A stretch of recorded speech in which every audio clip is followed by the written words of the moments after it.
Dr. Andrew Parasiliti is editor and CEO of al-Monitor.com. That's a Middle Eastern news site, and he joins us now for more on the situation in Syria. Dr. Parasiliti, you've been to Maaloula. Tell us a little bit about this historic village and the significance of it. Well, it is a very significant village, Gary.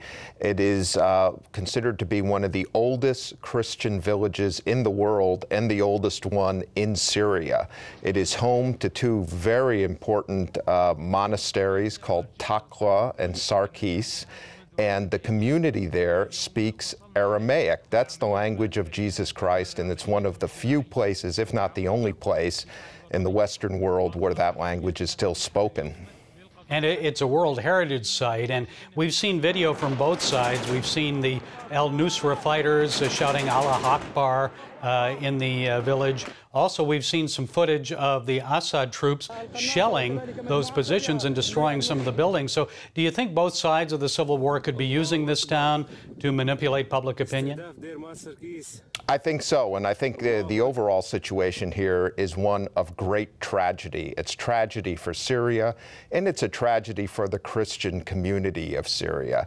Here you have Maaloula, which, as we've noted, is a place of rich cultural heritage for Christians from all over the world. And it's also a place that symbolizes tolerance because Christians live there together with Muslims. It's a beautiful place. It's a place where people vacation and go on pilgrimage in better times. But today, it's under attack. When the rebel forces first came in last week, their language was less guarded than it's been in recent days. We published an article at al-Monitor from a Lebanese paper that was translated where the al-Nusra rebels were using language like crusaders, liberating the town from the crusaders. Ever since, because now as this story's gotten out and we know that in the West people are concerned about what's happening, you see that there's been video footage and others where the rebels and probably the non-Islamist rebels have tried to show that they are trying to respect the key sites and heritage sites in the monasteries of Maaloula. Of course, the regime has responded to attacks there, and the bottom line is that Maaloula is paying a price for the war in Syria. Well, we've heard some reports that these fighters, al-Nusra fighters, have occupied a church. They've destroyed part of it, even killed Christians. What are you hearing on that? I haven't heard yet any confirmation of casualties or destruction, but I have seen the reports, and there is video footage of them entering the Tarkis monastery, and they've actually gotten some of the nuns who are there, there's a nunnery there, to say that they're being treated well. Again, as you mentioned at the beginning, this is a public relations issue for the rebels because they know this looks very bad to the West. As the Congress debates authorization for the use of force in Syria against the regime, many analysts tend to believe that as you weaken the regime, you also strengthen radical Islamists who are fighting the regime.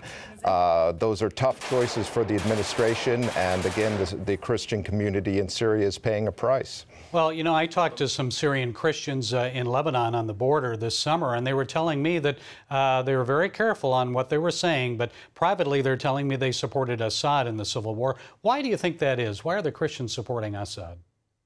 Well, I think it's a combination of things. First, the regime itself has always had a decent relationship with the Christian community of Syria. They've done well under the current government. This doesn't mean that the Christian community, like many Syrians, don't have issues with some of the authoritarian, non-democratic practices of the regime and probably do not support at all the terrible things that the Assad government has done. But on the other hand, they're also quite concerned about what happens if this regime falls.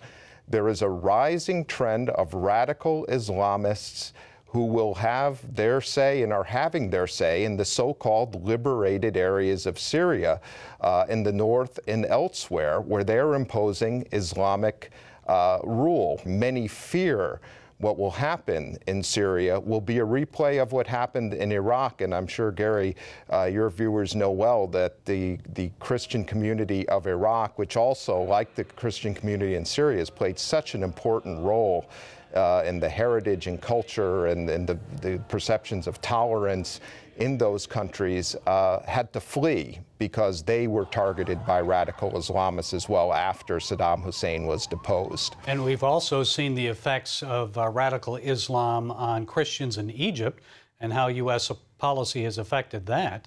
How should all this affect policy in this civil war then, U.S. policy? Well, I'm sympathetic to the Obama administration and the policymakers. This is a war of no good choices. My own personal view, Gary, is we need to think of a way, whatever we do in Syria, to bring this war to a close. Over 100,000 Syrians have died in this war. Over 2 million are refugees. Every day that it goes on, more people suffer, and the Christian community is suffering along with the rest of Syria. Okay, Dr. Andrew Parasiliti, thank you so much for joining us. Thank you, Gary, for having me.